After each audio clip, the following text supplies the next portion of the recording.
it's your first time you say in South Africa. So I'd like to ask you, what are your impressions of the country, and um, yeah, okay, just what are your impressions? Yes, well, as soon as I arrived, well, even before I arrived, I have to say that the plane ride was great. I slept for about 13 to 14 hours of the entire flight. I was very quiet because us Dominicans are a bit loud, so I'm used Yeah. to, quite loud ride planes. And so that was the first thing I arrived, and it was very pleasant. It was very fast at the airport. Everything went smoothly. I arrived here at the ambassador's house, and it was just so beautiful.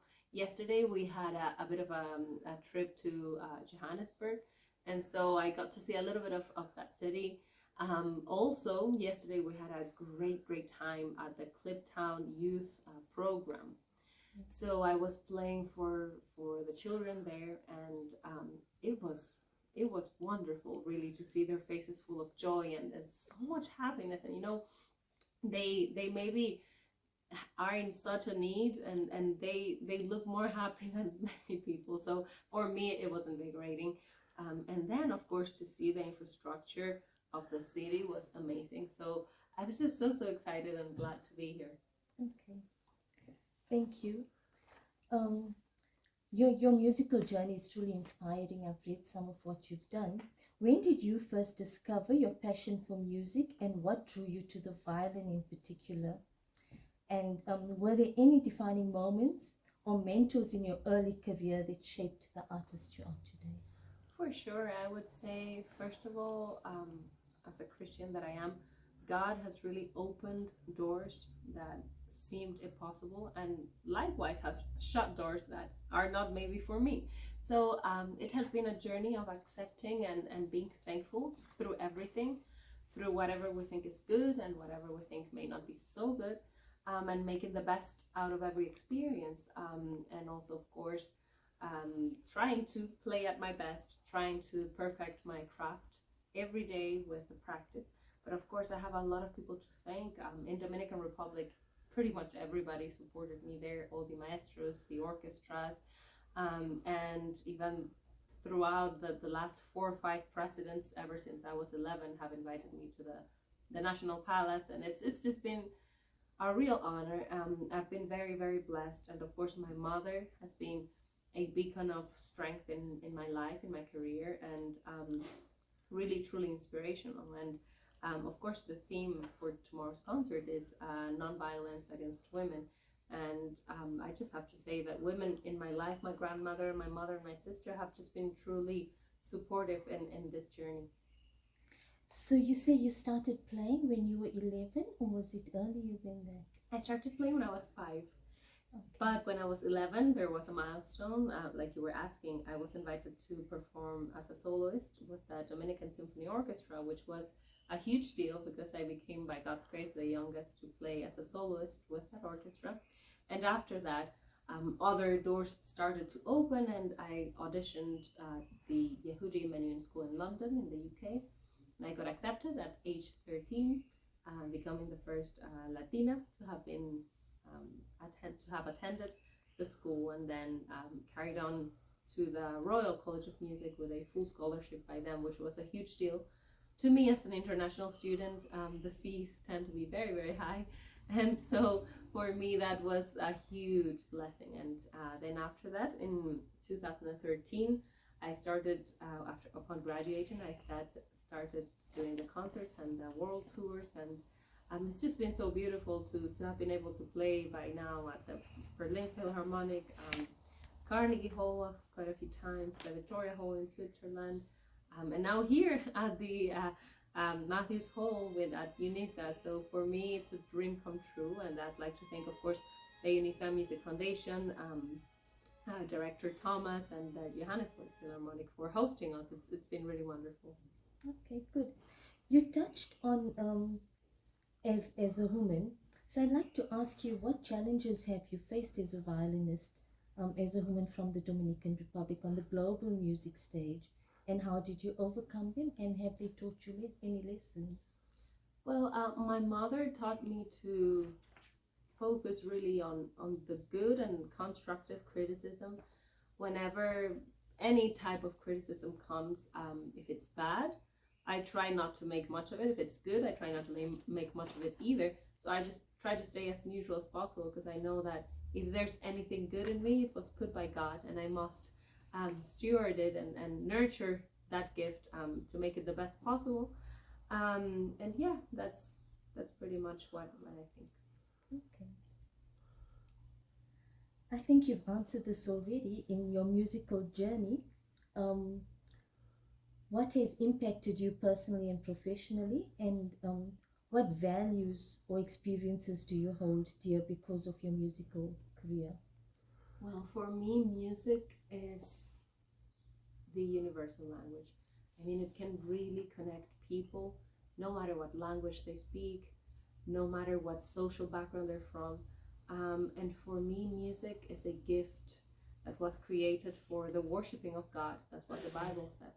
And in terms of that, and going to classical music, knowing about Johann Sebastian Bach, who was a fervent Christian, dedicating all his work to God, it's amazing because Bach still stands today as the number one classical music composers. People like Mozart, like Brahms, like Beethoven would look up to him, and all his work, his entire body of work was dedicated to God. And whenever I play pieces by him, and yesterday in Soweto, where we went at a Cliptown youth program, I played two pieces by Bach, and that was just wonderful to see the children's face enjoying that. Okay, good. Your name suggests that you have some Eastern ancestry. Um, do you feel a connection to that Eastern heritage Oh, of your absolutely. ancestry, and how does that influence your music and your musical expression? Absolutely. My grandparents were from Mumbai. Then they moved upon partition to Pakistan because they were Muslims. And then my father, who's Pakistani, he went to live in the Dominican Republic when he was 18. He met my mother, who is a Dominican, and they got married. Then my mother had this scholarship to go and study in France, so they left to go to France, and my sister was born in France. So this is a very international family. But that's basically the story behind it. I've been to India actually a few times, and I'm going next year again in November upon invitation of the Manly Meta Music Foundation, which is a foundation that Maestro Subin Meta manages. And it's just been great kind of finding things out on that side. So yeah, I mean, I love Indian culture, Pakistani culture, and their music is just so enriching. So I have listened to a lot of Ravi Shankar, Anushka Shankar, and it's just wonderful, truly. Good. There's a lot of violin in the Indian music. Yeah. Would you explore that, or is yours just classical? Absolutely, I would love to do that. I do have a lot of respect for that, so I wouldn't want to just go and play something in a manner that is not supposed to. So I do think I have to spend some time studying how to do it, and then eventually see how can I, well, include some of those pieces in the recital program. But I would love to do that. Actually, Yehudi Menuhin did that with Ravi Shankar. Yes. He actually has an album that they recorded together, and he would just sit on the floor and improvise, and it's truly wonderful.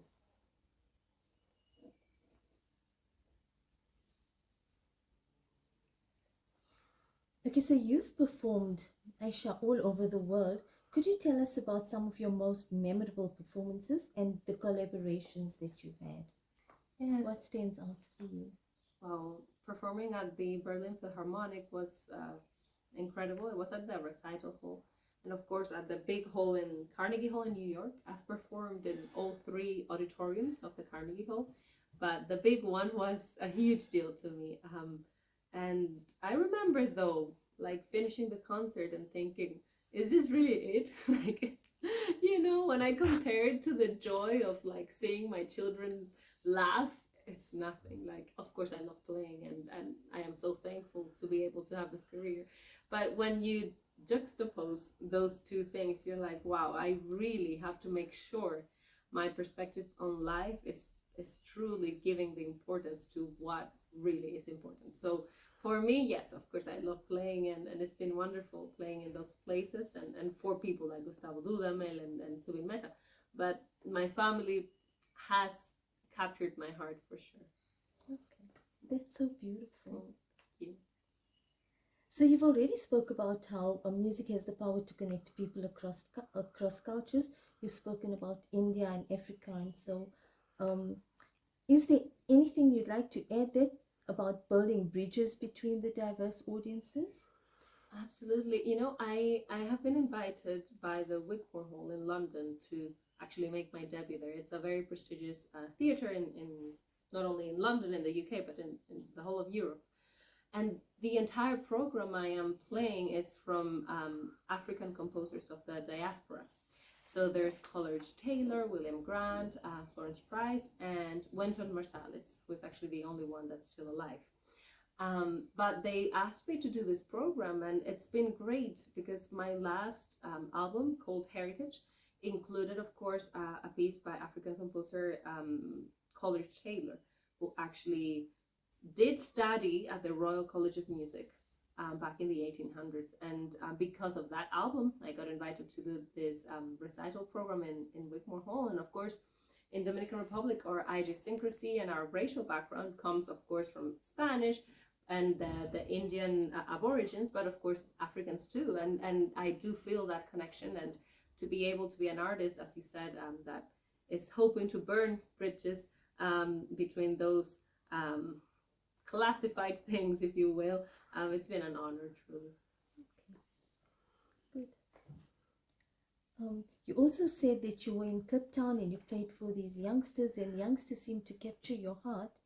So I'd like to ask you, how would you inspire young people to take up music? Well, I think it's a wonderful thing to uptake, even if you may not try to become a professional at it. And the benefits you get are enormous. If you think about having to learn a piece, it takes a lot of brain power and brain thinking, and that's something that you can almost extrapolate to other learning processes, if you will, like math, like whatever else you may be learning. And nowadays that we have everything so quick, social media, children are watching TV, are playing games, and everything is just so quick. To go through a process of learning an instrument, learning a piece that takes time is extremely beneficial, because of course, when you think about it, when you hurry people up, when you even with children, I see that with my children all the time. If I hurry them up, of course they're not going to do the task as well as they could. But if you give them space, and of course this is what music gives you, the space and the time to think, to meditate, and to really have a look at your life from outside in. And so I am truly I want to say an activist, if you will, for including music in schools. I think it would be great that everybody could learn how to read it. Good. Are there any new projects, albums, collaborations that you're currently working on? Yes, for sure. Oh my goodness, I have one of my upcoming albums is very ambitious in the sense that it will include composers that are still alive, Dominican and Latin American, within classical music. And it's been quite hectic, kind of programming that, because of course everybody lives in a different country and I travel as well. But I think it's going to be very exciting, because in classical music we need to give space to new music within classical music, but new music. And so I believe firmly in this, and this is why my next album is going to include quite a lot of contemporary composers. Okay, lastly, is there anything else you'd like to share with our readers about your music, your hopes for the future? Yeah, well, first of all, I'd like to thank the ambassador, the embassy, UNISA Music Foundation, the Johannesburg Philharmonic, and all the people that have been involved in this concert and making it happen. Of course, first and foremost to God, who is the purpose of my music making. And I just would like to share with your audience and with the young people that may or read this interview, that they have to have a purpose. They cannot live without a purpose. And for me, Christ and God are that purpose. To have that outlook on eternal life and to know that these things will all come to an end is something that we must live by. My husband always says we have to live with death in mind, knowing that eventually, you know, it will happen to all of us. So, but in a good way, we don't want to get depressed about it. So just being joyful, experiencing every moment, and being thankful above all. Okay. Thank you so much for this, Aisha. We really look forward to listening tomorrow. Oh, thank you so much. I look forward to having you there.